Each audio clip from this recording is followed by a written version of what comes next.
What's up, YouTube? It's your boy Ben James back with another video. Yes, I am doing tutorials now on my channel, just trying to get some new content out there. But before we get into the topic of discussion, I'm gonna need everybody to smash that like button, leave a comment, subscribe, all that, okay? Now let's get into it. Alright, so if you're here, it's because you looked at the title of the video, and yes, today we're talking about stems and trackouts, okay? If you're like myself, a young producer that's just starting out, well, I've been doing this about 6 years now, but for my newer guys that's just starting out, you know how to make beats, you're alright, you're sending out your MP3s and your waves to people, and then somebody finally hits you with that, hey, can I get the trackouts? Can I get the stems? And you're thinking to yourself, like, what's that?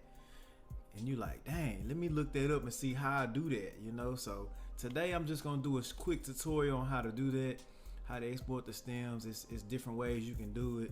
I was doing it completely wrong my first time, but we're gonna get into that. So first you gotta open up your FL. Those of you use FL, you know FL gang. Peep the tag, you feel me? I'm gonna get a new one soon.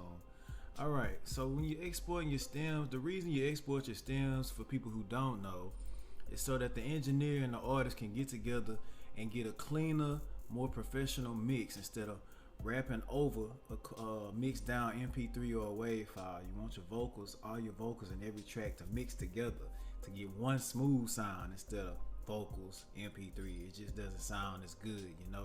It's more for the more serious artists.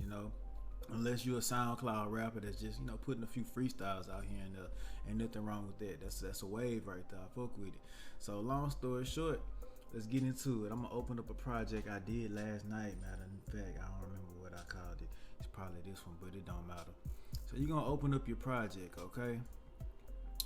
First things first, you just wanna name. You gotta make a separate folder on your desktop, okay? Probably spelled that wrong. It was a little late night. No. Hey, I spelled that totally wrong. I'm tripping. But anyways, new folder. Let's do that.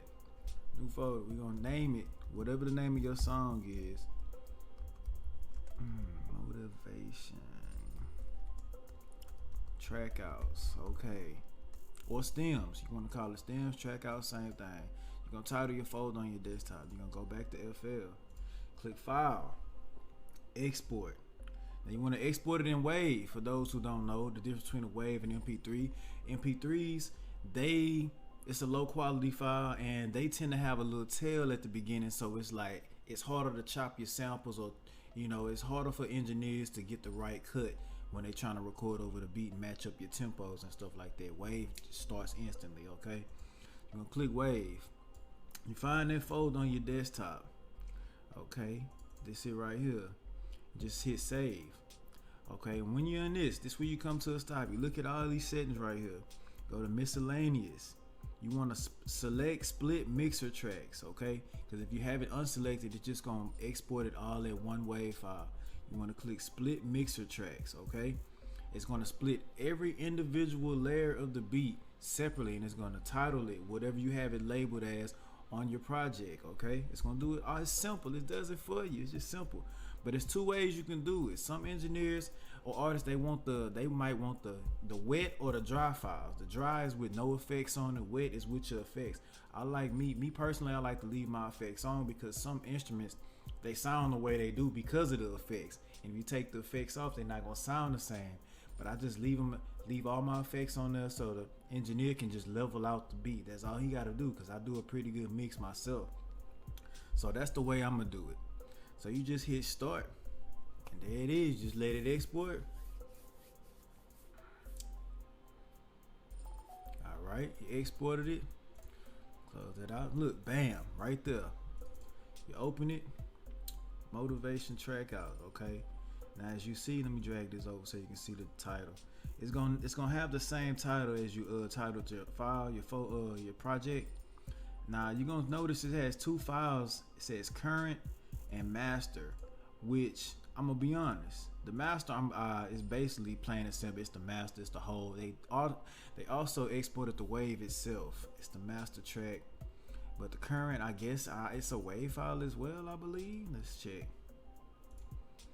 Yeah, it's a WAV file itself. So I mean, I guess it's just 2 copies of the final version. So, but I usually trash them because I don't, or I just keep one of them in there if they don't already have the WAV file. But I usually just trash one of them or both of them. But everything is labeled by the instrument, okay? And that's all you gotta do. And usually, whenever you sending off your files, you might have to use your Google Drive instead of email because the file gonna be too big.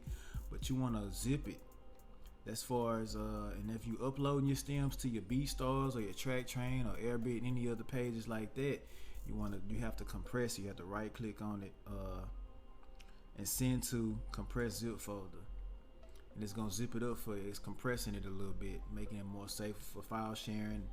I'm not sure if it, that's what it does. Look, it just made a copy for it right here. So that's pretty much it, man. That's how you export your stems or your trackouts.